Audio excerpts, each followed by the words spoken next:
अभी क्या बचा? बोले कुछ नहीं। ये मिल गया f minus 32/9 equal to c/5। ये पूरा मिल गया सामान। करा क्या हमने?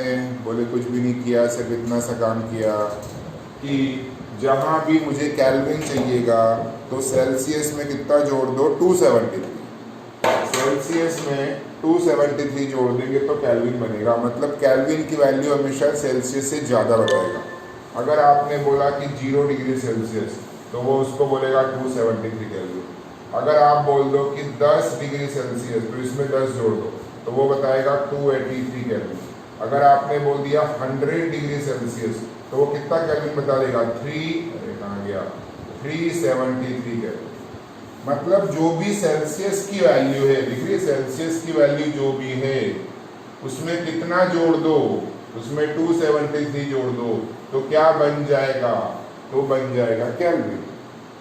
मतलब 273 जोड़ दिया सी में तो वो क्या बन जाएगा? केल्विन बन जाएगा। दूसरी बात, बोले सी से एफ कैसे बनाऊंगा? तो ये वाला फॉर्मूला यूज करेंगे। आप चाहो तो 1 लिख सकते हो, यहाँ पे 100 लिख सकते हो, उसी से बनाया अपन ने। सॉल्व करके देख लेते हैं। मतलब सी से के जाना है तो 273 जोड़ दो और के से सी जाना है तो 273 घटा दो, जैसे उसने बोला। 273 केल्विन बराबर कितने डिग्री सेल्सियस? तो ये केल्विन है ना? बोले हाँ। तो 273 में से 273 घट जाएगा, कितना हो जाएगा? 0। अगर वो बोलता है कि 300 केल्विन बराबर कितना डिग्री सेल्सियस, तो 300 केल्विन दिख रहा है। तो इस इक्वेशन में देख रहे हो आप, ये इक्वेशन हमारे पास में k बराबर c प्लस 273, तो 300 बराबर c प्लस 273, तो 300 माइनस 273 बराबर c। तो 300 में से 273 कितना बचेगा बताओ? 27 डिग्री सेल्सियस। अरे हाँ या ना? मतलब जिसको हम रूम टेम्परेचर बोल सकते हैं 27 डिग्री सेल्सियस, उसको वो 300 केल्विन बोलता है। कितना बोलता है? 300 केल्विन। मतलब हर चीज़ वो ज़्यादा बताता है। कौन? केल्विन वाला। कौन बताता है? केल्विन। क्या बताता है? यार ये बात समझ में सबको अच्छे से? मतलब याद क्या रखना है फॉर्मूला? पहला फॉर्मूला k बराबर c प्लस 273, वो वाला हो गया। उसमें रखो वैल्यू, आंसर निकालो। अब इधर की बात करें। उसने बोला अगर c की वैल्यू 40 डिग्री सेल्सियस है तो बताओ इसी को अगर हमने फ़ारेनहाइट में कन्वर्ट किया तो कितनी आएगी? c की वैल्यू 40 डिग्री सेंटीग्रेड है तो फ़ारेनहाइट में कितनी आएगी? कितनी आएगी बताओ जरा? अरे हाँ या ना? कितनी आएगी? बोले सर बहुत आसान, 40 डिग्री सेल्सियस। सी दे रखा है 40, उसको सी की जगह रख दो और एफ निकाल लो। तो एफ माइनस 32/9 इक्वल्स सी कितना है? 40, 40 लिखा, अपॉन में 5 लिख दो। 40/5 कितना होता है? 8, तो यहाँ पे 8 लिख दो। तो एफ माइनस 32/9 इक्वल टू 8 हो गया। क्रॉस मल्टीप्लाई करना हमको आता है, क्रॉस मल्टीप्लाई कर दो इसको क्रॉस मल्टीप्लाई करा तो क्या मिलेगा हमको? तो हमको मिलेगा f माइनस 32 इक्वल टू 9 8 जा, अरे 8 9 जा बोल रहे भाई, तो 8 9 जा 72। तो f की वैल्यू हो गई 72 प्लस 32। तो f की वैल्यू कितनी हो जाएगी? 2 प्लस 2 4 और 7 और 3 10 डिग्री फ़ारेनहाइट। ये हमने क्या किया? ये हमने कन्वर्ट किया किससे? किसमें कन्वर्ट किया? ये हमने कन्वर्ट किया सेल्सियस से फ़ारेनहाइट। मतलब सेल्सियस से फ़ारेनहाइट में सेल्सियस दिया है आपको तो सी की जगह सी रख दो और एफ को सॉल्व कर दो। और अगर वो बोलता है इसका उल्टा करके दिखा तो, या इसका उल्टा भी करके दिखा, 104 डिग्री फ़ारेनहाइट मतलब कितना डिग्री सेल्सियस? तो बोले सर वो आएगा, मुझे पता है 40 आना चाहिए। तो भैया करके दिखाना पड़ेगा आपको, भैया दिखे हुए हैं। तो अब इसमें f दिया है कि c दिया है? इसमें ध्यान से देखो, ये f है कि c है? बोले ये f है। f दिया है और हमको c फाइंड करना है, तो बोले इस फॉर्मूले में f दिया है तो वहाँ पे रख दो f की वैल्यू, तो कितनी हो जाएगी? 104 माइनस 32/9 इक्वल c/5 लिख सकता हूँ वैसे ही। अब 104 में से 32 क्या कर दो, 104 में से 32 घटा दो, घटाओ 104 32, 104 में से घटा दो 32,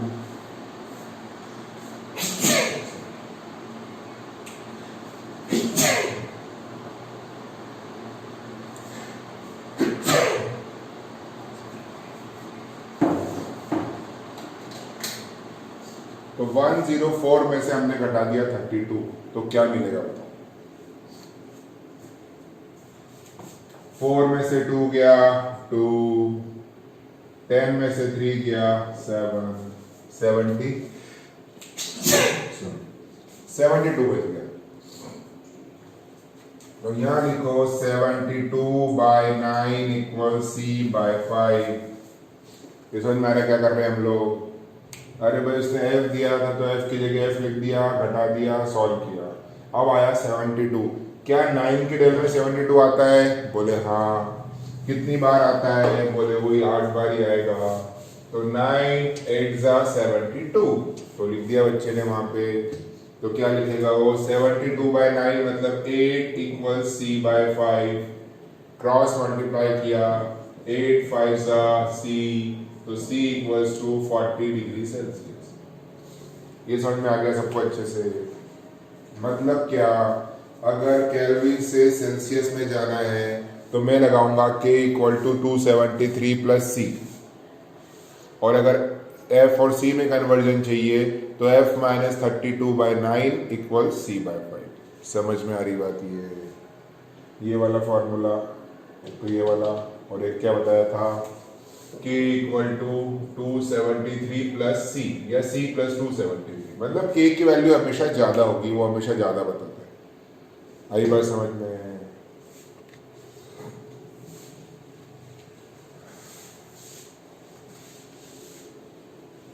अभी आपने देखा है थर्मामीटर देखा है, बोले हाँ। बोले थर्मामीटर में क्या होता है, थर्मामीटर में मर्क्यूरी होता है। मर्क्यूरी क्या करता है, मर्क्यूरी मेटल होता है कि नॉन मेटल, बोले mercury is the only metal which is liquid. अरे बताए ना। तो थर्मामीटर में हमने क्या रख दिया, मर्क्यूरी रख दिया, उसको हम हीट देते हैं तो उसका जो मर्क्यूरी लेवल राइज होता है, और उससे हमको पता चलता है कि टेम्परेचर बढ़ रहा है। देखते ना, क्लिनिकल थर्मामीटर देखा है अपन ने।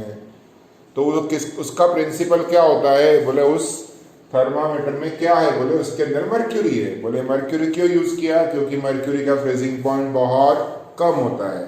दूसरा, वो शाइनी होता है। शाइनी समझते हैं ना, चमकता है ऐसा, वाटर जैसा नहीं कि हाँ आप दिख नहीं रहा है, शाइन करता है, अलग दिखता है। उससे भी ज्यादा अच्छा विजिबल अल्कोहल वाला होता है। देखा ना, अल्कोहल वाले रूम टेम्परेचर बनाते हैं, ग्रीन ब्लू ऐसे रेड कलर का रहता है। ठीक है, तो क्लिनिकल में कौन सा यूज करते हैं हम लोग, मर्क्यूरी। क्यों यूज करते हैं, उसका फ्रीजिंग पॉइंट बहुत ज्यादा कम है, मतलब वो जल्दी से जमेगा नहीं। ठीक है ना। दूसरा, वो शाइनी होता है। शाइनी समझते हो, शाइन करता है, सिल्वर लाइक होता है ना। और तीसरा, it does not stick to the walls of thermometer, वो चिपकता नहीं है किसके ऊपर, वॉल्स के ऊपर। ठीक है।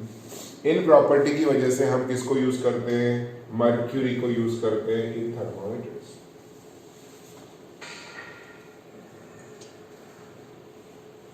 कन्वर्जन आपको आता है आराम से। अगर वो बोल दे तीनों में से कौन सा बड़ा है, तो आपको मालूम है कैसे करना है। जैसे उसने बोल दिया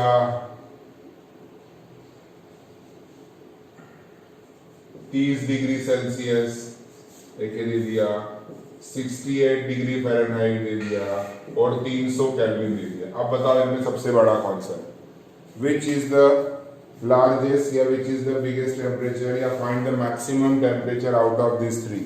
इसमें सबसे ज्यादा टेम्परेचर कौन सा वाला है, तो कैसे करूंगा। तो बोले 30 यहाँ दिख रहा है, 68 यहाँ दिख रहा है, फ़ारेनहाइट यहाँ दिख रहा है। बोले सर ये तो 30 में, इसको 30 रहने दो, उसको हाथ नहीं लगाना है। ये 300 दिख रहा है, तो हमको मालूम है K का फॉर्मूला क्या होता है, 273 प्लस C। तो यहाँ लिख दो 300, यहाँ लिख दो 273 प्लस C, तो C की वैल्यू आ गया 27 डिग्री सेल्सियस। मतलब ये जो 300 लिखा है वो कितना है, वो 27 डिग्री सेल्सियस। तो अभी ये 30 है और ये 27 है। इन दोनों में तो पता लग गया कि ये बिगर है और ये स्मॉल है। अब बचा ये वाला 68, इसका भी हिसाब कर लो, तो इसको भी सॉल्व कर लो। तो इसमें F दे रखा है 68, फॉर्मूला क्या था याद करो, F माइनस 32/9 इक्वल C/5। उसमें जाकर रख दिया सामान, तो सामान रखा 68 माइनस 32/9 इक्वल टू C/5। 68 में से 32 घटाओ, 8 में से 2 गया 6, 6 में से गया 36, तो यहाँ लिखा 36 माइनस 36 बच गया ना, तो डायरेक्ट 30 दे दूंगा, तो 36/9 इक्वल टू C/5। अभी क्लियर हो गया पूरा। अब 36 आता है क्या 9 के टेबल में? नहीं आता है। बोलो सर 3 से काट दो, 3 3 जा 9, 3 1 जा 3 2 जा, तो मतलब आता है 9 4 जा, तो 9 चौक 36, 4 मल्टीप्लाई कर दो, तो C की वैल्यू होगी 5 4 जा 20, ये 20 आ गया। इसका मतलब ये जो 68 लिखा है उसका मतलब है 20 डिग्री। अब आराम से दिख रहा है। अब हमने क्या किया, इन तीनों टेम्परेचर को जो कि अलग अलग यूनिट्स में दिए हुए थे, उन तीनों टेम्परेचर्स को हमने सिंगल यूनिट में कन्वर्ट कर लिए। अरे भाई कौन ऊंचा है, कौन छोटा है, किसकी हाइट कितनी है, उसको कंपेयर करोगे तो सबको सेम लेवल पे खड़ा करना पड़ेगा ना। एक बच्चा टेबल पे खड़ा है, एक जमीन पे खड़ा है, कंपेयर करना मुश्किल हो जाएगा ना हमारे लिए। तो पहले सबको जमीन पे ले आओ। बोले जमीन पे ले आओ मतलब सेम रेफरेंस कर दो, मतलब सेम कर दो सबको, सारे सेल्सियस कर दो, सारे फ़ारेनहाइट कर सकते हो, सारे केल्विन कर सकते हो। तो सबसे आसान कौन सा है? बोले सर एक सेल्सियस दिया ही था, केल्विन से सेल्सियस बहुत आसान है, वो कर दो। अब बचा एफ, तो उसके लिए फॉर्मूला लगा दो।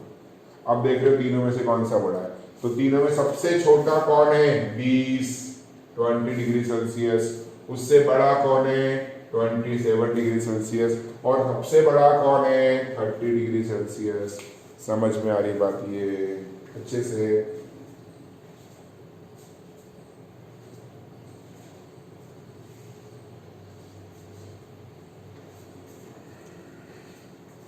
अरे क्लियर हुआ कि नहीं हुआ ये?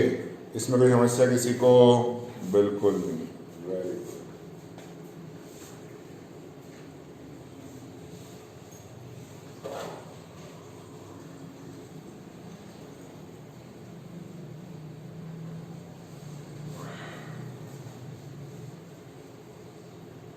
तो ये अरेंज कैसे करते हैं? How to arrange in ascending और डिसेंडिंग ऑर्डर।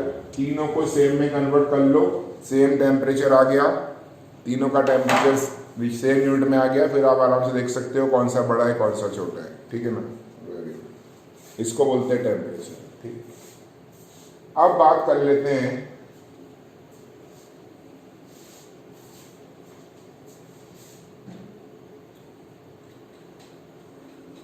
हीट ट्रांसफर की बात कर लेते हैं। हीट ट्रांसफर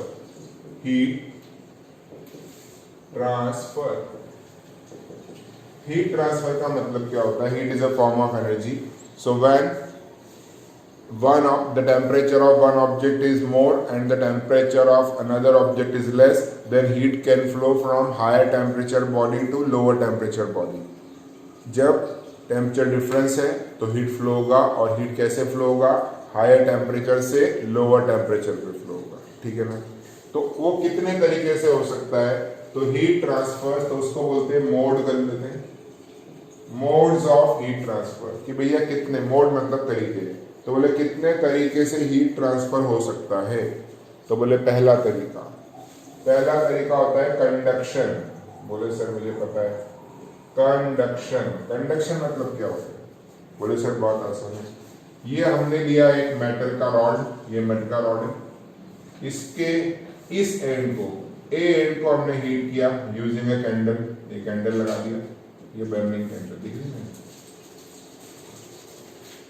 जब हमने कैंडल को यूज करके इस ए को हीट किया, तो क्या ये हीट चल के बी तक जाएगी क्या? हाँ या ना? हाँ। अगर ये मेटल रॉड है तो मेटल रॉड आयरन की मान लिया, आयरन की रॉड ली हमने, and its one end is heated, then other end will become hot. मतलब क्या? यहां पे हमने एनर्जी दी तो वहां के मॉलिक्यूल्स ने हीट लिया, वाइब्रेशन चालू किया उन्होंने, और वो अपनी एनर्जी किसको दी, उसके पास वालों को, उसने अपने नेबर को, उसने उसके नेबर को, उसने उसके नेबर को, उसने उसके नेबर को, डॉट डॉट डॉट चलते चलते बी पे पहुंचा दिया। अरे हाँ या ना? ये कौन सा मेथड है? कंडक्शन। मतलब एक मॉलिक्यूल को हीट मिली, उसने अपने नेबर को दी, उसके नेबर ने अपने नेबर को दिया, उस नेबर ने उसके नेबर को दिया, मतलब इसने नेबरिंग मॉलिक्यूल को हीट वो ट्रांसफर करते जा रहे हैं। तो यहाँ की हीट वहां तक पहुंचेगी कि नहीं पहुंचेगी? पहुंचेगी। इस मेथड को बोलते हैं conduction. When one particles take the heat and give it to the neighbouring molecule या नेबरिंग पार्टिकल या neighbouring molecule, and neighboring molecule give its energy to its neighbor. In this way, heat flows from one point to another point. इस method से किस में आएगा? Heat conductors में। जो good conductors of heat होते हैं उसके अंदर ये मेथड सबसे ज़्यादा होगी। समझ में आ रही बात? ये क्लियर हुआ कि नहीं हुआ? इसकी जगह लकड़ी यूज करो। लकड़ी देखी ना, मैच देखा? अरे माचिस की गाड़ी, अरे भगवान की पूजा करते हैं ना, ऐसी माचिस की गाड़ी, इसको जला दिया, अब ये जलने लग गई यहाँ से, और आपने यहाँ से पकड़ के रखा है इसको, कैसे पकड़ते हैं? यहाँ से पकड़ रखा, ठीक है ना? अब माचिस की तीली यहाँ पे जल रही है, the match stick is burning at this point, तो क्या this and will become hot? The heat is produced at this point, but this heat is not transferred to this end. तो हीट तो बन गई है यहाँ पे, लेकिन इसके मॉलिक्यूल, एक मॉलिक्यूल दूसरे मॉलिक्यूल को हीट नहीं दे रहा, वो खुद ही खा जाएगा पूरा मॉलिक्यूल, खुद ही खा के खुद ही मर गया। अरे हाँ या ना? ये समझ में आ रहा है कि नहीं आ रहा है? इसको हीट मिली थी, इसने अपने नेबर को दिया, उसने उसके नेबर को दिया, उसने उसके नेबर को दिया, ऐसे चलते चलते वहां तक पहुंच गई हीट। क्लियर हो गया पूरा? लेकिन इसमें क्या हुआ? यहाँ की जो हीट थी वो वहां पहुंचेगी क्या? नहीं। क्यों? क्योंकि ये वुडन स्टिक है। अरे वुडन स्टिक जो दिख रही है उसमें कुछ होगा क्या? बोले नहीं, वुडन स्टिक दिख रहा है अपने को। तो इसका मतलब क्या हुआ? इसका मतलब ये हुआ कि भैया वुड जो है it is bad conductor of heat. Match stick आपने बर्न करी, लाइट कर दी, उसको यहाँ जल रहा है, लेकिन आप यहाँ पकड़ के रखे उसको, फिर भी आपका हाथ नहीं जल रहा है। क्यों नहीं जल रहा है? क्योंकि यहाँ की हीट वहां नहीं जा रही है, कंडक्शन नहीं हो रहा है। So would is a bad conductor of heat. बोले सर मेरे को पता है। तो plastic is a bad conductor of heat. Cooker देखा है आपने? कुकर देखा ना घर में? कुकर का, प्रेस्टीज का कुकर, प्रेस्टीज, यूनाइटेड, ने यानी कौन कौन से कुकर, वो सारे कुकर देखे, उन सबके हैंडल देखे अपने? हैंडल सारे उसके कैसे हैं? व्हाइट की ब्लैक ब्लैक भी किसके बने हुए? बेकेलाइट के। मटेरियल है प्लास्टिक जैसे ही, बेकेलाइट है, वो हीट का नॉन कंडक्टर है। फ्राइंग पैन है, उनके हैंडल भी किसके? बेकेलाइट के। समझ में आ रही बात? ये तो इसका मीनिंग क्या हुआ? ये सारे क्या है? Bad conductor. तो कंडक्शन मतलब क्या होता है? ऐसा हीट ट्रांसफर जिसमें आपने हीट सप्लाई किया एक पार्टिकल को या एक मॉलिक्यूल को, वो अपने नेबर को देते थे हीट को वहां तक पहुंचा देगा। इसको क्या बोलते हैं? इसको बोलते हैं हीट कंडक्शन मोड। मतलब this method of heat transfer is called conduction. समझ में आ गई बात? मेटल्स में हीट ऐसी कंडक्ट होती है आराम से, है ना? अरे चाय बना रहे हो तब भी रख दी, आग लगा दिया गैस में, फटाक से पूरी तपेदी करा दे, छुओ हाथ जल जाता। समझ में आ रही बात? ये और ये जो प्रॉपर्टी होती है उसको बोलते हैं थर्मल कंडक्टिविटी। ये जो प्रॉपर्टी होगी उसमें क्या आएगी? Thermal conductivity.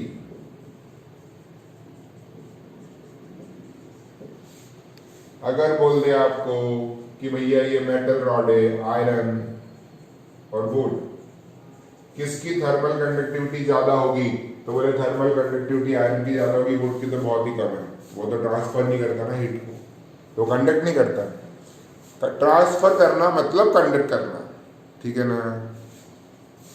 अभी आपने देखा होगा, बोले कौन सा? हमारे घर पे ऐसे वेसल्स होते हैं, बोले ऐसे वेसल है ना? और इसका जो बेस होता है, देखा ना, बेस नीचे यहाँ पर, यहाँ तक कॉपर लगा देते हैं। क्या लगा देते हैं? कॉपर।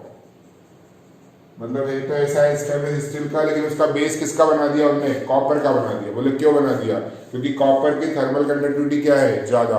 तो जो भी हीट मिलती है कॉपर को, वो किसको पहुंचा देगा, ऊपर वाले को पहुंचा देगा। समझ में आ रही बात ये अच्छे से। तो इनके बेसेस जो बनाया अपन ने, वो किसका बनाया, बेस कॉपर का बनाया। मटेरियल कौन सा है, स्टेनलेस स्टील है।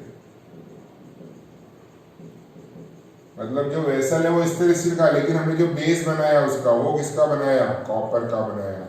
क्योंकि कॉपर की थर्मल कंडक्टिविटी क्या होती है, ज्यादा होती है। सो इट विल गिव या it will transfer more amount of heat from gas burner to the vessel or to the food, so food will be cooked easily। समझ में आ रही बात ये। इस पूरी घटना को बोलते हैं कंडक्शन। क्या बोलते हैं इसको, कंडक्शन। समझ में आ रही बात ये। कंडक्शन में क्या एक मॉलिक्यूल उठ के दूसरे मॉलिक्यूल पे गया, क्या नहीं, वो जा भी नहीं सकता है। क्यों नहीं जा सकता, क्योंकि वो बंधा हुआ है। सॉलिड है, याद करो पहला चैप्टर।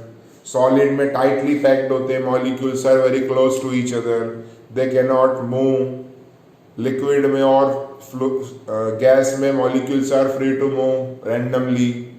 लेकिन सॉलिड में तो मॉलिक्यूल फिक्स हो गया ना, बोले तू जा वहीं रहेगा, अब हिल नहीं सकता वहां से। अरे आ रही कि नहीं आ रही बात समझ में, तो जहां है वहीं रहेगा ना फिर तो।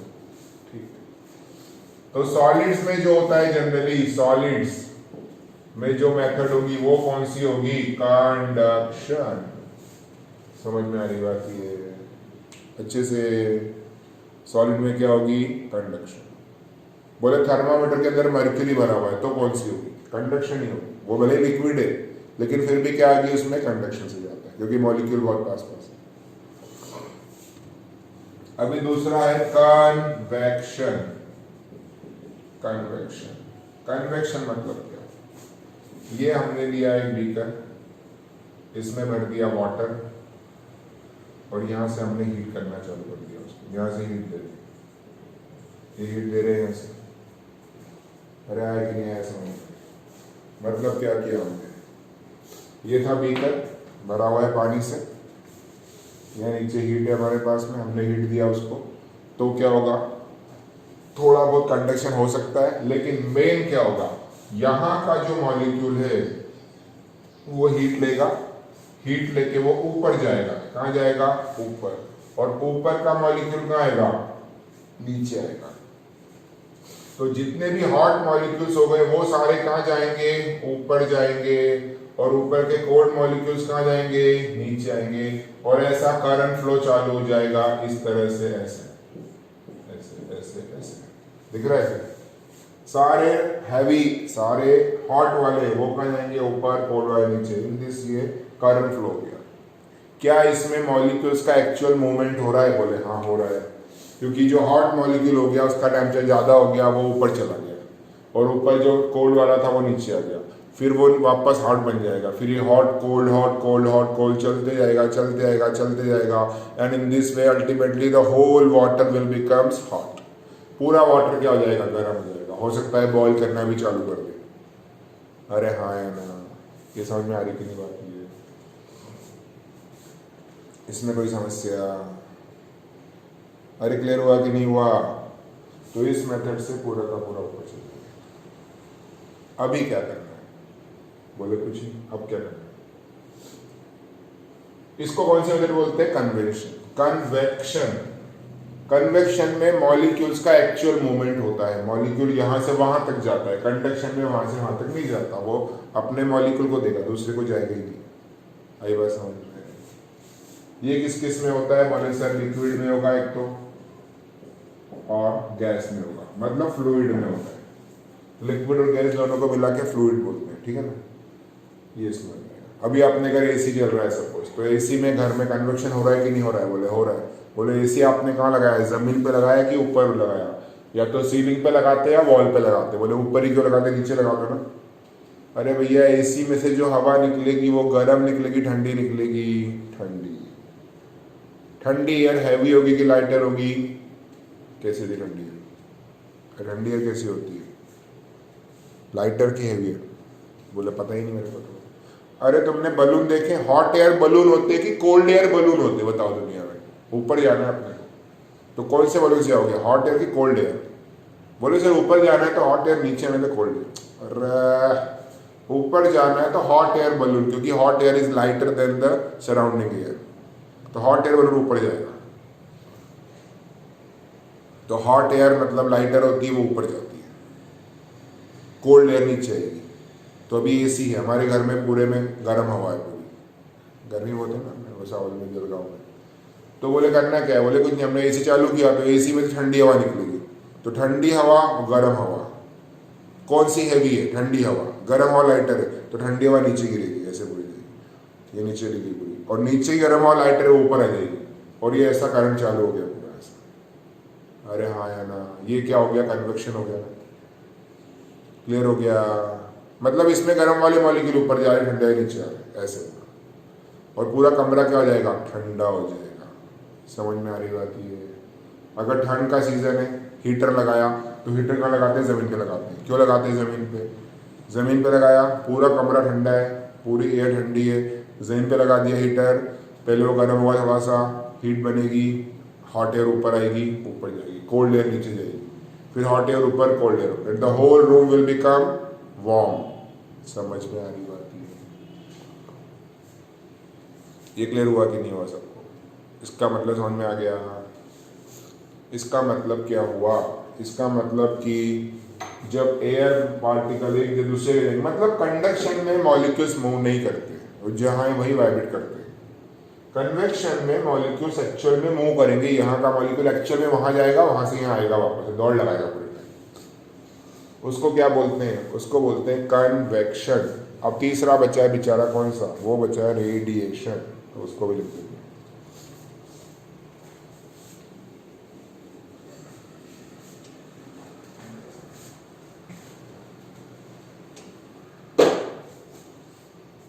कंडक्शन, कन्वेक्शन, अब रेडिएशन। रेडिएशन का मतलब क्या होता है? याद करो, हमने ईएम वेव पढ़ा था, जब हमने लाइट पढ़ा था, लाइट, तो लाइट हमने पढ़ा था EM wave. EM waves are electromagnetic waves, they do not require any medium to travel. सूरज वहां जल रहा है बहुत दूर, यहाँ से अरे जल रहा है ना, सूरज बहुत दूर जल रहा है, तो सूरज वहां जल रहा है, वहां से हमारे पास लाइट आ रहा है, हीट आ रही है। कैसे आ रही है? अरे रास्ते में तो इतना बड़ा वैक्यूम है, ये हमारा सूरज, सूरज, ये हमारी अर्थ के पास में ना, हमें बड़ी दिख रही है, और ये उसका एटमॉस्फेयर है। अब यहां से लेके यहां तक तो वैक्यूम है ना, अरे एक ही नहीं है, ये स्पेलिंग गलत है कि सही है? वैक्यूम, अब ये वाली सही है, वाली गलत है, ठीक है ना? तो वैक्यूम, ई है अर्थ, ये उसका सराउंडिंग एटमॉस्फेयर, यहां से लेके यहां तक वैक्यूम भरा हुआ है, फिर भी यहां से सनलाइट आ रहा है और हीट आ रही है, और वो हमारे अर्थ के एटमॉस्फेयर में एंटर करती है। तो यहां से यहां तक लाइट आया, तो कोई मीडियम तक है यहाँ पे? क्या मीडियम है? नो मीडियम, यहाँ पे तो एयर भी नहीं है, नो मीडियम, मीडियम ही नहीं है वहां तो कोई सा। अरे आ रहा समझ में? बोले कुछ समझ में नहीं आ रहा वाले।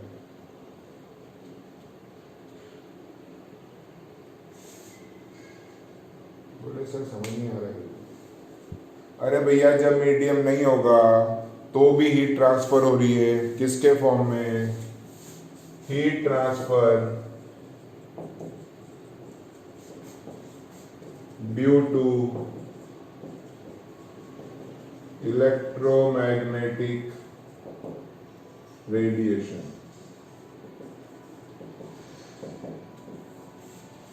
मतलब हम सूरज में बैठे हैं, धूप में बैठे हैं, तो भी हमको गर्मी लग रही है ना? हाँ।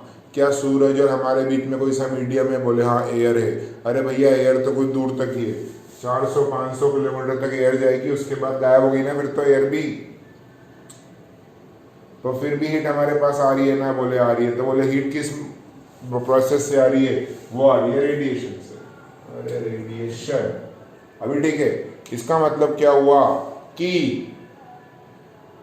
मॉलिक्यूल्स एनर्जी को सप्लाई करें, एक दूसरे को दे, कंडक्शन। मॉलिक्यूल्स एक्चुअल मूवमेंट करे, कन्वेक्शन। मॉलिक्यूल्स हो ही नहीं, ईएम वेव के फॉर्म में हीट जाए यहां से वहां तक, उसको क्या बोलते हैं? Heat radiation. क्या बोलते हैं उसको? Heat radiation. और तीसरा वाला होता है रेडिएशन। समझ में आ रही बात ये? तो इन तीनों में से किसको मीडियम चाहिए? बोले सर दो को मीडियम चाहिए ही चाहिए। बोले पहला कौन सा? पहला चाहिए कंडक्शन। तो जो मटेरियल कंडक्शन के थ्रू हीट ट्रांसफर करते हैं उनको मीडियम चाहिए। दूसरा convection, all those materials which transfer heat with the help of या in the mode of convection they require medium, तो उसको मीडियम चाहिएगा। इलेक्ट्रोमैग्नेटिक रेडिएशन ईएम वेव होती है, उसको मीडियम नहीं चाहिए चलने के लिए, तो उसके फॉर्म में जो हीट जाता है वो कहलाता है हीट रेडिएशन। समझ में आ रही बात ये अच्छे से? बोले अगर कोई पूछे कि स्पीड बताओ, speed of heat radiation in air, air की बात ही कर रहे हैं। बोले एयर के अंदर हीट रेडिएशन की स्पीड बताओ, तो बोले कैसे बताएंगे? बोले बहुत आसान है। बोले कुछ नहीं करना है, सी पढ़ाया था याद करो, 3 × 10⁸ मीटर पर सेकेंड। था कि नहीं था ये? अरे था ये, C बराबर 3 × 10⁸ मीटर पर सेकेंड। इसमें कोई समस्या? ये क्या है? C बराबर 3 × 10⁸ मीटर पर सेकेंड। लॉजिक क्लियर हो गया पूरा? मतलब बोले इसको तो मैं पहचानता हूँ। बोले अरे तो वो स्पीड ऑफ लाइट है। हाँ याद करो। तो भैया दुनिया में जितनी भी ईएम वेव होती है, चाहे वो एक्सरे हो, चाहे वो गामा रेज हो, चाहे वो अल्ट्रा वायलेट हो, चाहे येलो कलर हो, चाहे रेड कलर हो, चाहे ब्लू कलर हो। बोले सर परसों तो झूठ बोल रहे थे आप, परसों तो बोल रहे थे कि रेड सबसे तेज चलता है और वॉलेट सबसे धीरे चलता है। अरे वो तब की बात करी थी जब एयर से ग्लास में जा रहे थे, तो ग्लास के अंदर कौन धीरे चलता है? ग्लास के अंदर वॉलेट धीरे चलता है, रेड तेज चलता है। लेकिन ग्लास के बाहर, बाहर तो सब सेम चल रहे थे ना? अरे हाँ या ना? प्रिज्म के बाहर जब लाइट है तो सारे VIBGYOR, violet, indigo, blue, green, yellow, orange, red, पूरा विबग्योर जो लाइट है वो सब सेम स्पीड से चलता है एयर में। कितने से? इतने से। लेकिन जब वो एयर से ग्लास में जाएगा तो सबसे तेज कौन चलता है? रेड वाला। और सबसे धीरे कौन चलता है? वॉयलेट वाला। एयर में सब बराबर ही चलेंगे ना? तो यहाँ पे तो वही बता रहे हैं। तो कोई सा भी वेव हो, चाहे वो एक्सरे हो, चाहे वो अल्ट्रा वायलेट हो, चाहे वॉयलेट, इंडिगो, ब्लू, रेड, चाहे वो हीट रेडिएशन हो, इंफ्रारेड हो, वो सारे किस में चलते हैं? इसी स्पीड से चलते हैं। बोले हमारे घर पे रिमोट है, टीवी का रिमोट। बोले उसमें बटन दबाते हैं, उसके आगे एलईडी लगा हुआ है, उसमें से लाइट निकलता है। बोले दिखता तो ही नहीं। अरे इंफ्रारेड दिखता है ना? इंफ्रारेड निकलता है उसके अंदर से। अरे हाँ या ना? बोले चेक करना हो तो मोबाइल के कैमरे में देखना, रिमोट दबाओ, मोबाइल कैमरे को, वो कैमरा पकड़ लेगा उसको हीट करने से। ठीक है ना? हमारी आंखें नहीं पकड़ सकती। तो इसका मतलब क्या हुआ? इसका मतलब ये हुआ है तीसरा मेथड हो गया। कौन सा मेथड? तीसरा। इसको क्या बोलते हैं? अरे पहला कौन सा था? कंडक्शन। दूसरा था कन्वेक्शन। तीसरा कौन हो गया? रेडिएशन। ठीक है। सबसे fast mode of heat transfer कौन है? ये वाला। ये वाला मतलब कौन सा? रेडिएशन सबसे फास्ट होता है। स्पीड ऑफ लाइट से आ रहा है सीधा। आई बात समझ में? स्पीड लाइट कितना होता है ना? 3 लाख किलोमीटर पर सेकेंड। एक सेकेंड में लाइट 3 लाख किलोमीटर चलता है। 3 × 10⁸ मीटर पर सेकेंड। मीटर लिखा है, किलोमीटर का मान लो 3 घटा दो 5 हो जाएगा। 3 के बाद 5 जीरो मतलब 3 लाख किलोमीटर। अरे यार ये बात समझ में? ये पक्का? Very good.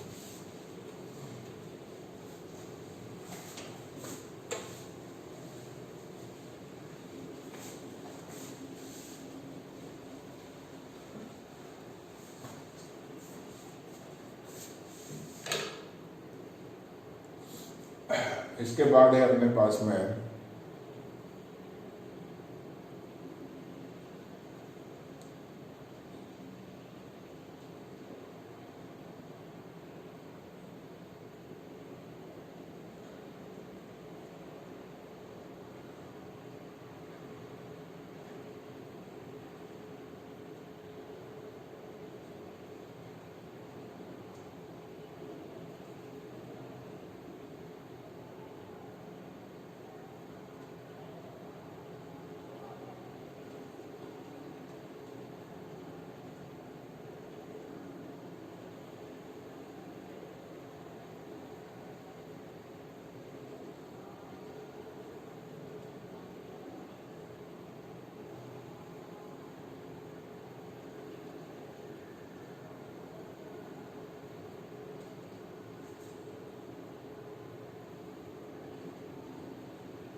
अब बात कर लेते हैं सोलर कुकर की बात कर लेते हैं। सोलर कुकर,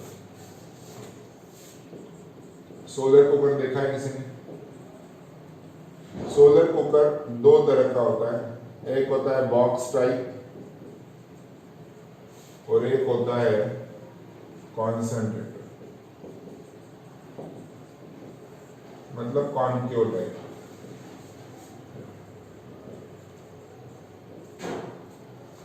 अभी सोलर कुकर काम कैसे करता है? कितने बच्चों ने टर्म पढ़ रखी है green house effect? Green house effect पढ़ रखा है कि नहीं पढ़ रखा है? कभी सुना है ग्रीन हाउस इफेक्ट क्या होता है? क्या होता है ग्रीन हाउस?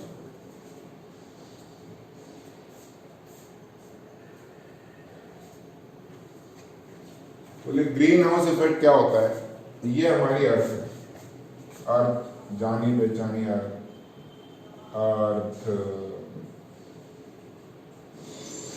अर्थ के आसपास है हमारा एटमॉस्फेयर, डिफरेंट डिफरेंट गैसेज हैं, सबसे ज्यादा नाइट्रोजन है, उसके बाद ऑक्सीजन, और बाकी बेचारे आधे 1% में सारी गैसेज हो जाती है, ठीक है ना?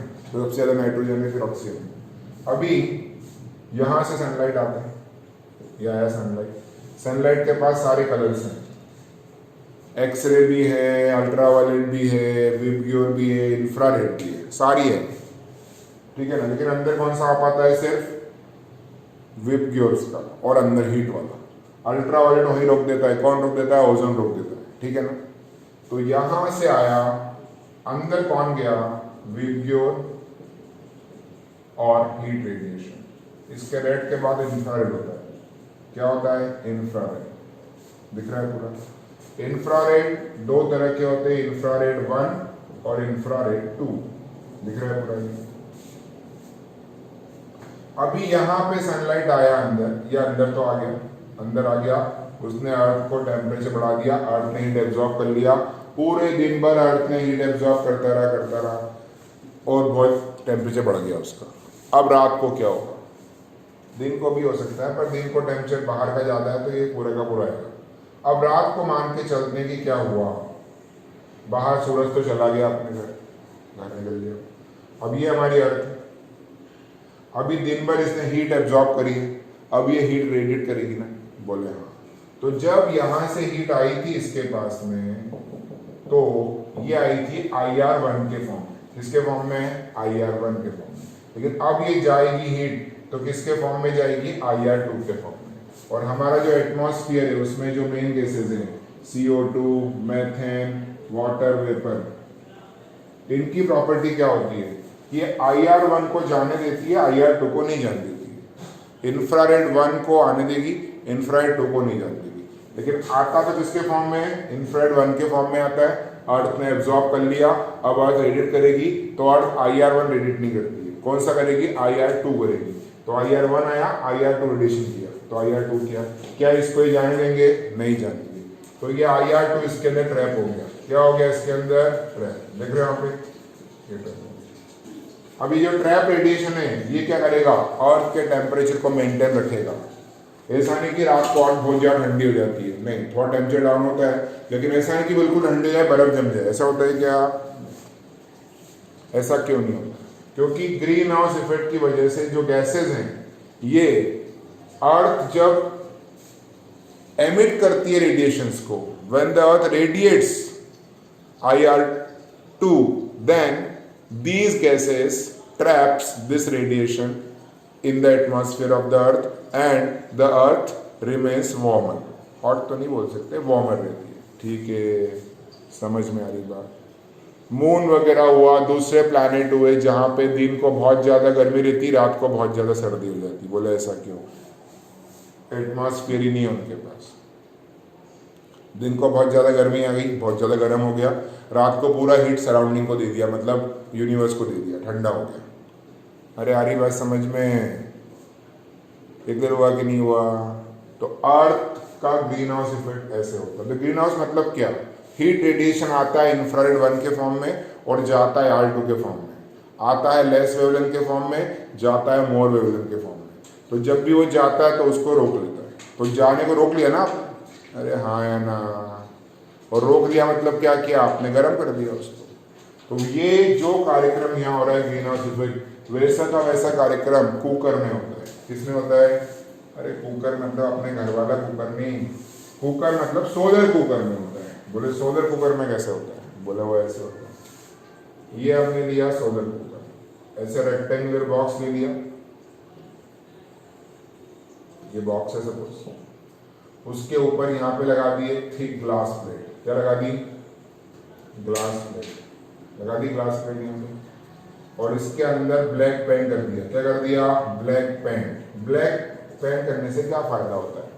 Black paint is good absorber of heat. जो ब्लैक पेंट होता है वो हीट बहुत ज्यादा एब्जॉर्ब करता है।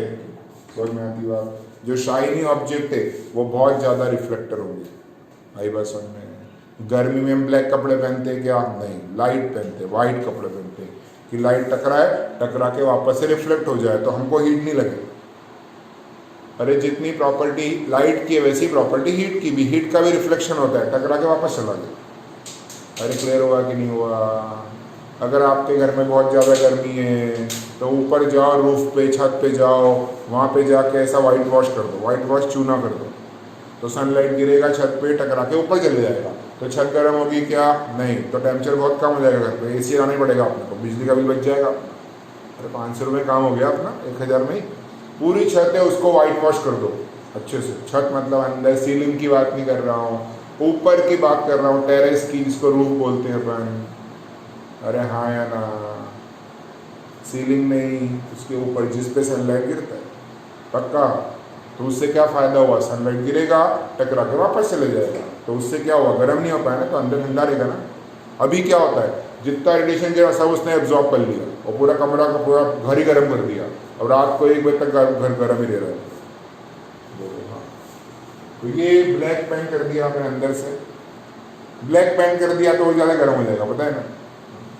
तो वाइट वॉश कर देंगे उसको, चूना वगैरह कर दो, इसमें रख दिए कंटेनर। ये भी ब्लैक पेंट है, क्यों? क्योंकि ब्लैक एब्जॉर्ब है। सबसे ऊपर क्या लगा है ना? Glass sheet. क्या लगा रही है? Glass slab. ग्लास है ना ऐसी, ये ग्लास की स्लैब है, ऐसी ऐसी ग्लास की स्लैब, ये ग्लास की स्लैब, ठीक ठीक ग्लास। टेबल टॉप होता है ना, देखा ना अपने घर पे, अपने को कोई आता है अपना चाय पिलाते ना अपन, उसको घर पे आता है तो टेबल है, टी टेबल अपनी, उसको बिछा कर रखा है ना अपन ने, कांच वैसा, बस उतना मोटा, लेकिन ट्रांसपेरेंट। टेबल वाला हो सकता है, थोड़ा सा कलर वाला होगा, टफंड होता है। ये नॉर्मल ग्लास, ठीक है, बिल्कुल क्लियर।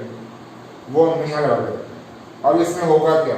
सनलाइट, ये सूरज है अपना बेचारा, ये सूरज, सनलाइट आएगा इसके अंदर, आएगा, विबग्योर भी आएगा, IR1 भी आएगा, IR2 भी आएगा, सब जाएगा इसके, सब इसके अंदर चला गया, अंदर वाले को गर्म कर दिया। अब ये गर्म हो गया, तो गर्म होने की वजह से वो कौन सा रेडिएशन इमिट करेगा? IR2, infrared of more wavelength, मतलब ज्यादा वेवलेंथ वाला IR2 करेगा। आया था किसके फॉर्म में? विबग्योर तो आए थे सारे के सारे, आए भी चले भी गई, मान के चलो। अरे हाँ या ना? कुछ एब्जॉर्ब भी हो गए इसमें से, लेकिन हम बात कर रहे हैं खास हीट रेडिएशन की। तो हीट दो तरह के थे, IR1 और IR2। तो जब इस ग्लास प्लेट में से हीट रेडिएशन आया तो वो किसके फॉर्म में आया था? IR1 के फॉर्म में।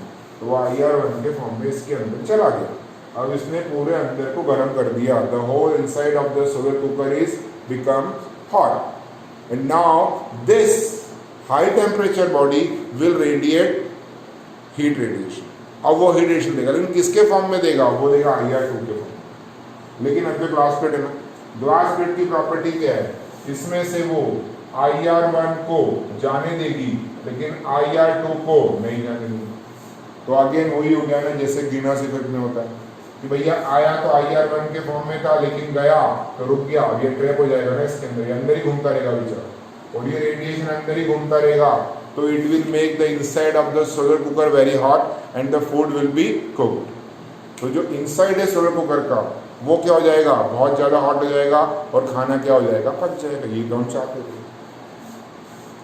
अरे आ रही कि नहीं आ रही बात समझ में? इसको बोलते हैं बॉक्स टाइप सोलर कुकर। क्या बोलते हैं? बॉक्स टाइप सोलर कुकर, ठीक है।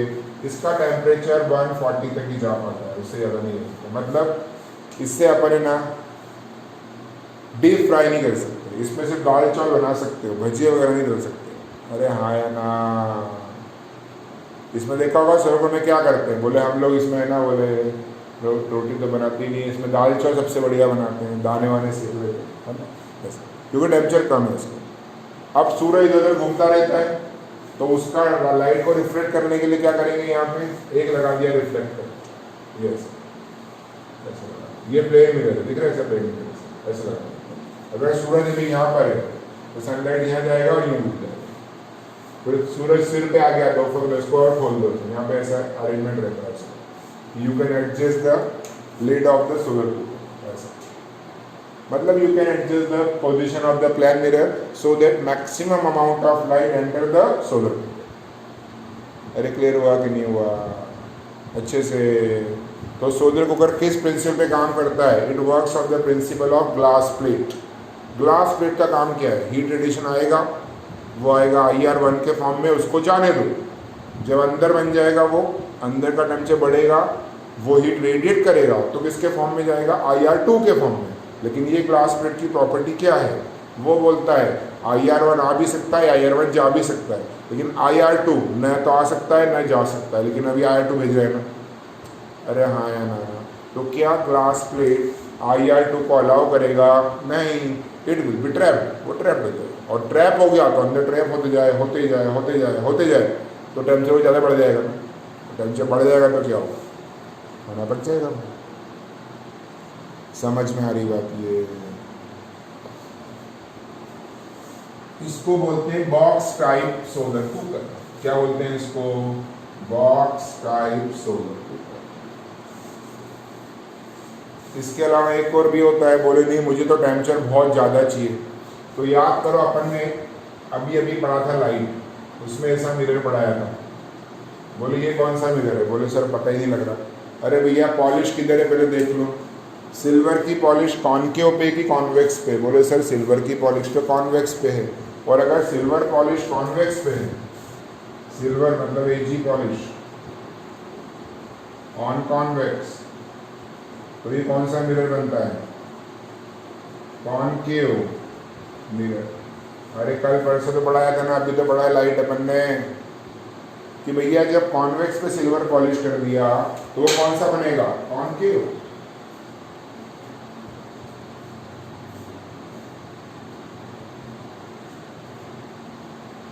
मतलब हमने सिल्वर पॉलिश किसको किया है? कॉन्वेक्स को, तो मिरर कौन सा बनेगा? कॉनकेव।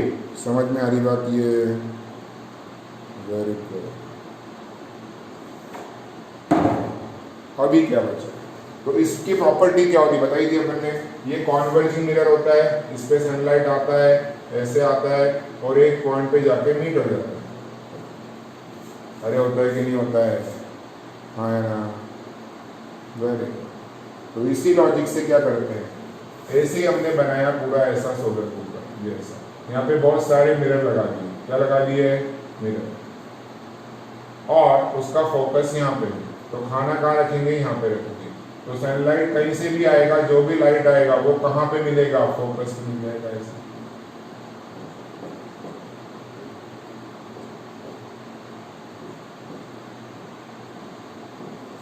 दिख रहा है पूरा? ये हमने क्या किया? ये हमने कॉन्सेंट्रेट कर लिया। कहाँ कॉन्सेंट्रेट कर लिया? एक ही पॉइंट पे कॉन्सेंट्रेट कर लिया। मतलब हमने बहुत सारा सनलाइट एक पॉइंट पे कॉन्सेंट्रेट कर लिया। अब वहाँ का टेम्परेचर बहुत ज़्यादा बढ़ जाएगा, तो उससे क्या मिलेगा हमें? बोले सर उससे मेरे को बहुत ज़्यादा टेम्परेचर मिलेगा, तो हम वहाँ पे खाने को फ्राई भी कर सकते हैं। क्या कर सकते हैं? फ्राई। कुक करने के लिए क्या था हमारे पास में? सिर्फ कुकिंग बॉक्स टाइप। फ्राई करना है, डीप फ्राई करना है, तो कौन सा कोड चलेगा? Concentrated type. मतलब वो कॉन्सेंट्रेट करता है, जितना भी सनलाइट आया उसको एक पॉइंट में मिला देगा, उसकी वजह से फोटो हो जाएगा। अरे आ रही बात समझ में ये सबको? Very good.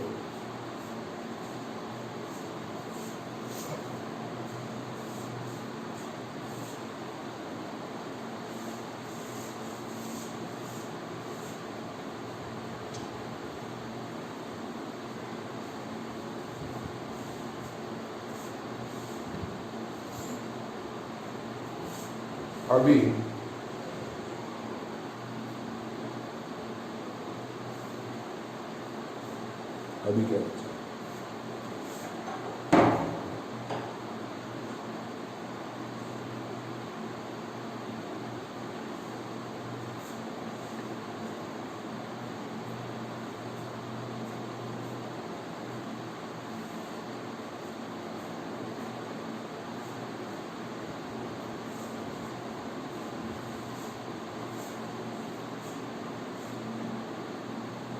अभी छोटे से क्वेश्चन है कि भैया ये दरवाजा है अपने पास में, ये दरवाजा है, उसका हैंडल है, ये हैंडल बना दिया, और ये दरवाजा, और अभी ये विंटर का सीजन है, किसका सीजन है? विंटर का सीजन है। तो बताओ हैंडल का टेम्परेचर ज़्यादा है कि डोर का टेम्परेचर ज़्यादा है? विंटर सीजन में हमारे पास एक दरवाजा है लकड़ी का, ये लकड़ी का दरवाजा से होता है, और उसके अंदर मेटल का हैंडल लगा है। ये वुडन डोर हो गया, वुडन डोर, और ये है मेटेलिक हैंडल, आयरन का मान लो, कॉपर का मान लो। तो बताओ सवाल ये है कि ठंड का मौसम है, गर्मी का हो तो भी वही आंसर रहेगा, पर अभी ये अपने को ये बताना है कि बताओ इसमें से किसका टेम्परेचर ज़्यादा होगा। ये जो है मेटेलिक हैंडल का टेम्परेचर ज़्यादा होगा कि वुडन डोर का टेम्परेचर ज़्यादा? सोचो, 2 मिनट का टाइम।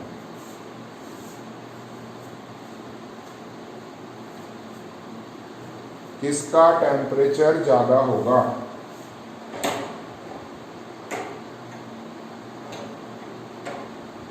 बोले सर दोनों का सेम ही होगा ना। अरे भैया इस कमरे में जितने भी ऑब्जेक्ट रखे हुए हैं उन सारे ऑब्जेक्ट्स का टेम्परेचर रूम टेम्परेचर के बराबर होगा। अभी ये कमरा है पूरा, 2 बज रहा है सपोज अभी, और आपने आइसक्रीम का कप ला के रख दिया यहाँ पे, तो आइसक्रीम का कप पिघलेगा कि वैसा का वैसे ही रहेगा? बोले पिघल जाएगा। बोले ठीक है, पूरा पिघल गया। पिघलने के बाद रूम का टेम्परेचर ज़्यादा कि आइसक्रीम का टेम्परेचर ज़्यादा? अभी भी रूम का ही ज़्यादा है। फिर आइसक्रीम पूरी पिघल गई, वाटर मतलब मेल्ट हो गई, पूरी लिक्विड फॉर्म में आ गई। अब वो लिक्विड अभी भी ठंडा है, वो लिक्विड और हीट देगा, सराउंडिंग और देगा और देगा और देगा, और अल्टीमेटली उसका टेम्परेचर भी किसके बराबर हो जाएगा? रूम टेम्परेचर के बराबर हो जाएगा। मतलब अब कमरा है, आइसक्रीम का कप है, उसमें आइसक्रीम लिक्विड फॉर्म में है, लेकिन वो लिक्विड भी गर्म हो गया जितना कि टेम्परेचर रूम का बराबर हो गया। ये समझ में आया कि नहीं आया? मतलब रूम टेम्परेचर में ऐसी चीज़ थोड़ा ना हो सकती है कि ये ऑब्जेक्ट गर्म है ये ठंडा है। बोले नहीं सर मेरे घर में जाओ फ्रिज खोलो तो ठंडा है। अरे भैया वो अलग चीज़ है, फ्रिज के अंदर मेंटेन करके रखा है अपन ने, वो अलग है, विदाउट एनी एक्सटर्नल हेल्प। बोले सर मैंने क्या किया, थर्माकोल में बर्फ़ की रख दिया और उसके आइसक्रीम रख दी। हाँ तो बर्फ़ है ना ठंडा वहाँ पे, normal, without any external help, without any ice, कुछ भी नहीं। एक टेबल लो, 2 ऑब्जेक्ट रख दो वहाँ पे, दोनों ऑब्जेक्ट रखे हुए हैं तो उनका टेम्परेचर सेम ही होगा, रूम के बराबर। अगर ठंडा है तो गर्म हो जाएगा, गर्म है तो ठंडा हो जाएगा। जो आइसक्रीम का एग्जाम्पल आपने किया वो चाय के साथ कर लो, जाओ चाय बना के लाओ रूम में रख दो। अभी चाय गर्म है, रूम ठंडा है, थोड़ी देर बाद क्या हो जाएगा? बोले सर चाय ठंडी हो जाएगी और रूम उतना ही रहेगा, रूम बड़ा है ना, ज़्यादा फर्क नहीं पड़ेगा उसका। तो इसका मतलब क्या हुआ कि गर्म चाय लाए वो ठंडी हो गई, ठंडी आइसक्रीम लाए वो गर्म हो गई, मतलब अल्टीमेटली रूम टेम्परेचर के बराबर उस ऑब्जेक्ट का टेम्परेचर हो जाएगा आखिरी में। तो अभी भैया ये तो दरवाज़ा है और ये हैंडल है, तो दोनों का टेम्परेचर बराबर ही होगा, अलग अलग नहीं होगा। पक्का? विंटर की बात कर रहे थे, जितना भी टेम्परेचर होगा हमारी body, we are warm blooded, पता है ना, बॉडी का टेम्परेचर चेंज होता नहीं हमारा, उतना ही रखते हैं। जानवर थोड़ी अपन भालू जैसे कि हाइबरनेशन में चले जाएंगे, गर्मी आ गई तो, नहीं सर्दी आ गई तो, या एस्टिवेटिज्म में चले जाएंगे। अरे भैया ये जो है ये कौन है? ये है दरवाजे का हैंडल, वो है मेटल का, और वुडन का डोर है। अभी ठंड का मौसम है, हम लोग गर्म है, रूम का टेम्परेचर कम है, हम गए, हमने दरवाजे को छुआ, हमें गर्म लगेगा ठंडा लगेगा? थोड़ा ठंडा लग सकता है, जरा सा। लेकिन जब हमने हैंडल को छुआ तो हमें बहुत ठंडा लगा, ऐसा क्यों? अरे भाई दरवाजे को छुआ तब तो उतना ही रहा ना, फर्क नहीं पड़ा, लेकिन जैसे ही हमने किसको छुआ, हैंडल को छुआ, तो ज़्यादा ठंडा लगा, ऐसा क्यों? जबकि दोनों का टेम्परेचर बराबर होना चाहिए था। अरे क्लियर है कि नहीं बात? ये शुरू में दोनों का टेम्परेचर बराबर ही था ना, इधर हुआ कि नहीं हुआ? हमें ठंडा कब लगता है? अभी आप एक काम करो, डीओ होता है ना, डीओ आता है ना मार्केट, डीओ लो, ऐसे हाथ रखो, इस पर स्प्रे करो, तो आपको ठंडा लगता है गर्म लगता है? बोले सर मुझको तो ठंडा लगता है। हाँ ठंडा ही लगेगा। बोले ठंडा क्यों लग रहा है? ठंडा लगने का मतलब क्या हुआ? हमें ठंडा लग रहा है मतलब क्या, हमारी हीट जा रही है। हमको विंटर में ठंड लग रही है मतलब हम लूज़ कर रहे हैं हीट को, तो हम स्वेटर पहनते हैं, और जो हीट लॉस था उसको रोक लिया, तो अब हमें अच्छा लगता है। अरे हाँ या ना? तो जैसे हमने डीओ डाला हमारे हाथ पे, तो बॉडी के टेम्परेचर से हीट लेके वो डीओ वेपराइज हो गया। क्या हो गया? वेपराइज। तो बताओ हमारे हाथ से हीट गई कि आई? हमारे हाथ से हीट का लॉस हुआ, और जब भी हीट का लॉस होगा तो हमें ठंडा लगेगा, और जब भी हीट गेन होगा तो हमें गर्म लगेगा। अरे आग लगा दो, गर्म तवा इस पर टच करो, आपको गर्म लगेगा। क्यों? क्योंकि हीट आपके हाथ में आ गई। अरे हाँ या ना? जब भी हमको हीट मिलती है तो वी फील हॉट, गर्म लगेगा, और जब हम हीट लूज करते हैं तो हमें कूल फील करते हैं। बारह पंखे में बैठे अपना पसीना सूख रहा है तो हीट जा रही है तो हमें ठंडा लग रहा है। धूप में बैठ जाओ, हीट मिल रही है, गर्म लग रहा है ना। तो डीओ को क्या मिला? हमारी बॉडी की हीट मिली, वो चला गया तो हमें ठंडा लगा। मतलब जब भी हमारी बॉडी से हीट का लॉस होगा वी फील कोल्ड या वी फील कूलर, और जब भी हमको हीट मिलेगी वी विल फील हॉट। तो बोले सर यहाँ पे बता, अभी ये था दरवाजा, दरवाजे को जैसे आपने टच किया तो दरवाजा है नॉन कंडक्टिंग वुडन का था, उसको आपने टच किया तो उसने आपसे हीट लिया, लेकिन क्या सराउंडिंग मॉलिक्यूल को दिया होगा? उसने नहीं दिया, बस खुद ने हीट ले लिया, चुपचाप बैठ गया, स्वार्थी व्यक्ति। अरे हाँ या ना? लेकिन ये जो वुडन के डोर के साथ जो हैंडल था वो मेटल का, और मेटल में होते हैं फ्री इलेक्ट्रॉन्स। मेटल करता है कंडक्ट। अगर मेटल के एक मॉलिक्यूल को आप दे दो हीट तो वो अपने सारे मॉलिक्यूल्स को हीट सप्लाई कर देगा, वो खुद के पास नहीं रखेगा, भाईचारा ज़्यादा है उसका।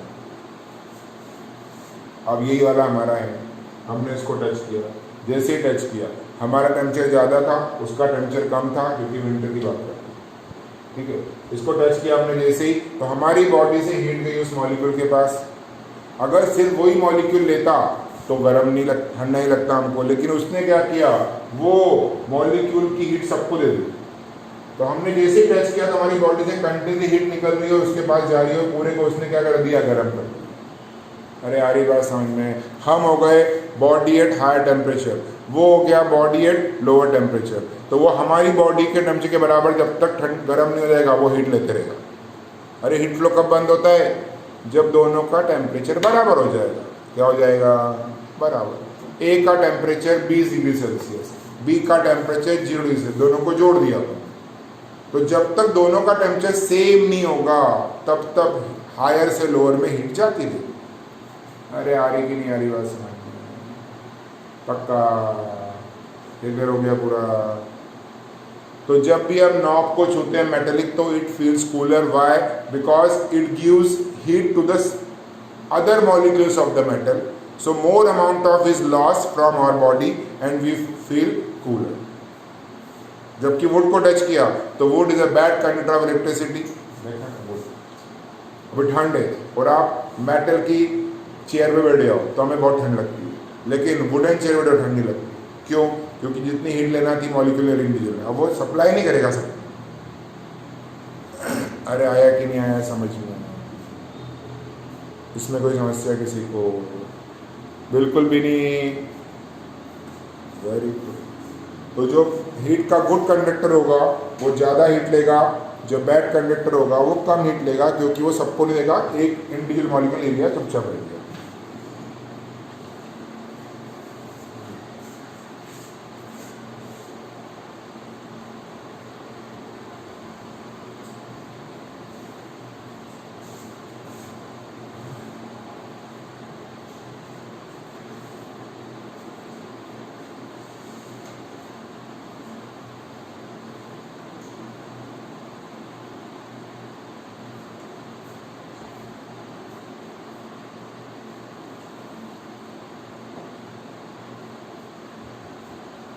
अभी आपको मालूम है हीट अगर दे हम लोग तो हीट देने से एक्सपांशन होता है, जो मेटल्स होता है उसमें एक्सपांशन होता है।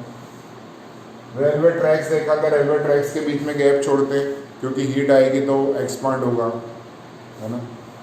मतलब उसको बोलते हैं लीनियर एक्सपांशन। तीन तरह का होता है लीनियर एक्सपांशन, मतलब लेंथ बढ़ेगी। दूसरा बोल दिया सुपरफिशियल एक्सपांशन, मतलब एरिया बढ़ेगा। और तीसरा होता है क्यूबिकल एक्सपांशन, उसका मतलब वॉल्यूम बढ़ेगा, लेंथ इंक्रीजेस। अगर हीट दिया और लेंथ बढ़े तो उसको बोलते हैं लीनियर एक्सपांशन। अगर हीट दिया और एरिया बढ़ जाए तो उसको बोलते हैं सुपरफिशियल एक्सपांशन। और अगर क्यूबिकल एक्सपांशन बोला है, हमने बॉडी को हीट दिया तो उसका वॉल्यूम बढ़ जाएगा, इसको बोलेंगे क्यूबिकल एक्सपांशन। समझ में आ रही बात? ये क्या सबका एक्सपांशन सेम होता है? नहीं, एक्सपांशन होता है अलग अलग। बोले अलग अलग कैसे होता है? अरे भैया एक मटेरियल ये वाला है ए, इसका मटेरियल ए, और दूसरा इसके आसपास सराउंडिंग में लगा दिया बी, ये लगा दिया बी, देख रहे हैं ये बी है, ठीक है। और बी एक्सपांड्स मोर, क्या बोलेगा वो? बी एक्सपांड्स मोर। अगर बी ज्यादा एक्सपांड होता है तो इस पूरे सिस्टम को हीट दे के ए और बी को रिमूव कर सकते हैं, कि हीट लेके ठंडा करके कि गर्म करके ए और बी को सेपरेट करेंगे। बोले सर दोनों ऑप्शन देखो। सबसे पहले अगर हम दे रहे हैं हीट ले रहे हैं, कूल कर दिया, अगर कूल कर दिया तो अगर बी ज्यादा एक्सपांड होता है टेम्परेचर देने पे, तो ठंडा करने पे कंप्रेस भी ज्यादा होगा ना, कंटेंट भी ज्यादा होगा जो पूरा सिस्टम है। अगर हमने इसको हीट लिया, टेम्परेचर कम किया, तो इसका साइज कम होगा ए का, तो बी का भी साइज कम होगा ना। किसका साइज ज्यादा कम होगा, ए का कि बी का? बोले वो तो बी का साइज ज्यादा कम होगा, मतलब वो ज्यादा रिजिडली अटैच हो जाएगा। अरे हाँ यार, ऐसा क्यों? क्योंकि ए में एक्सपांशन कम होता है तो ए का कॉन्ट्रैक्शन भी कम होगा, बी में एक्सपांशन ज़्यादा होता है तो बी का कॉन्ट्रैक्शन भी ज़्यादा होगा। बोले सर अब तो ये सारा पॉसिबल नहीं हो रहा है, तो बोले हीट दो, तो बोलेंगे इंक्रीज टेम्परेचर, इंक्रीज टेम्परेचर। अगर टेम्परेचर बढ़ा दूँ तो क्या होगा? अब आपने इसको हीट दिया तो ए हीट लेगा क्या? बोले हाँ। तो क्या बी हीट लेगा क्या? बोले वो भी लेगा। ए को भी हीट मिलेगी, बी को भी हीट मिलेगी, तो फिर बचा क्या? तो वो बोल रहा है कि ज़्यादा हीट किसको मिलेगी? बोले दोनों हीट ले रहे हैं, टेम्परेचर दोनों का बराबर हो जाएगा, लेकिन एक्सपांशन किस में ज़्यादा होगा, ए में ज़्यादा कि बी में ज़्यादा? तो एक्सपांशन जो ज़्यादा होगा वो होगा बी में ज़्यादा होगा। किस में ज़्यादा होगा? बी में। तो एक्सपांशन बी में ज़्यादा होगा, मतलब उसका साइज ज़्यादा बढ़ेगा, तो it will be removed from the A, या you can separate B from A by increasing temperature. तो टेम्परेचर बढ़ा के क्या कर लेंगे हम लोग? ए और बी को सेपरेट कर सकते हैं। समझ में आ रही बात? ये अच्छे से, वेरी गुड। छोड़ देते हैं, फिर नेक्स्ट भी करेंगे बाद में।